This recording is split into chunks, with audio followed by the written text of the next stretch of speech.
What's going on, my friends? It is the Ketch back again with another video on the channel, and boy do we have an interesting video to get to today. I just want to say quickly before we started, thank you for all the support on the previous video, the Zlatan video. It's gone down really well, so if you want that to continue, please like and subscribe and let's keep going, as a lot of you are still unsubscribed to the channel. But anyway, we begin with the Manchester derby. And we might as well rename it the HAALAND derby already, because him and Phil Foden scored a hat-trick against a Man United team that were on the rise.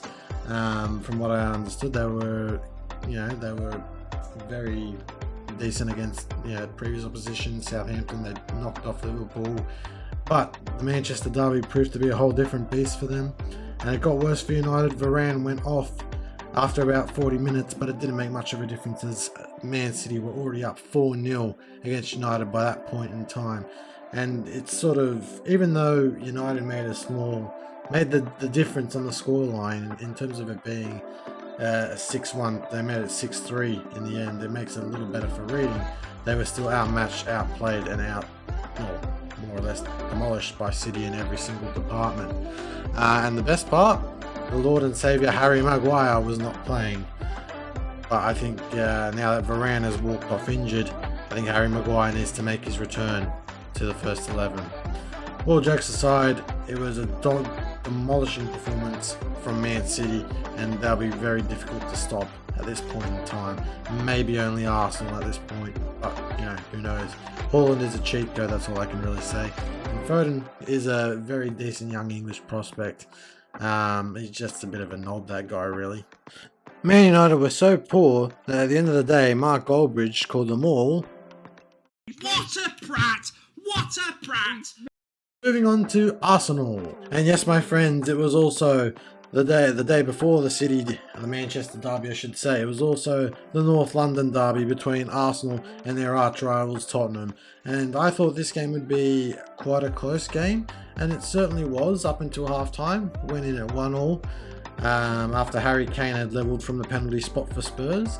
But then as soon as the second half started, Gabriel Jesus got Arsenal the lead with what I would call a FIFA rebound goal, and made it 2-1 to Arsenal. Then Emerson Royale managed to get himself sent off with an absolute stupid tackle on Gabriel Martinelli and reduced Spurs down to 10 men. And no matter what Conte did for Spurs, it didn't make a difference, as Granit Xhaka then made it 3-1 to Arsenal with a well-taken finish in the second half. And that's how it stayed towards the end of that game. Arsenal maintaining their lead at the top of the Premier League table with a 3-1 victory over Spurs.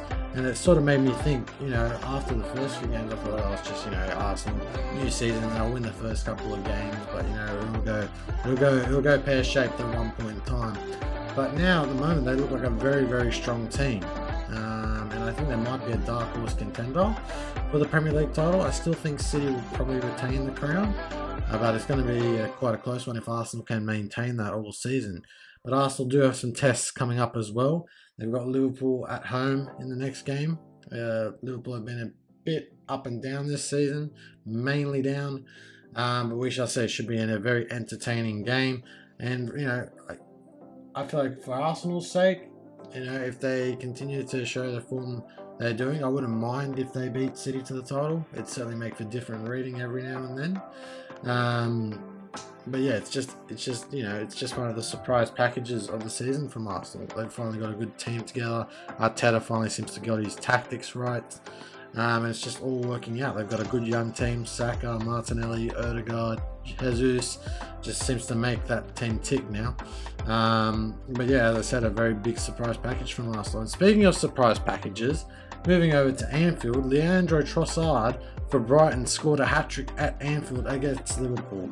Congrats to him. That's very difficult to do. Only a handful of players have actually done that at Anfield, or against Liverpool I should say, in the Premier League era. So well done, Leandro Trossard. I should have had him in my fantasy team because he would have got me 20 points.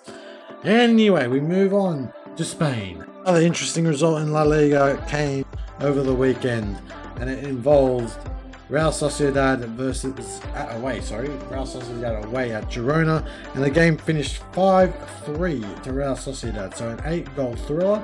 Alexander Soroth, the former Crystal Palace player, scored a double, and Sociedad held out to win 5-3 in that game. So yeah, a lot of interesting results popping up this weekend, and the Sociedad Girona game is just one such example of that. Anyway, we move to Italy, and probably the biggest result of the weekend goes to Sassuolo, who managed to hammer Salernitana 5-0 at home. 5 different goal scorers, Sassuolo getting a lot of goals on the board, and I feel like they'll probably be up there. Well, I wouldn't say title challenging or top 4 challenging, but they might be able to contend for a European berth. It seems quite unlikely, but a very positive result for Sassuolo and their fans, and I'll go into the next couple of games with much more positive intent and positivity and confidence, all the lovely things you love in football.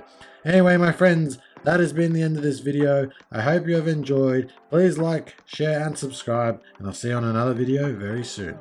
Peace out.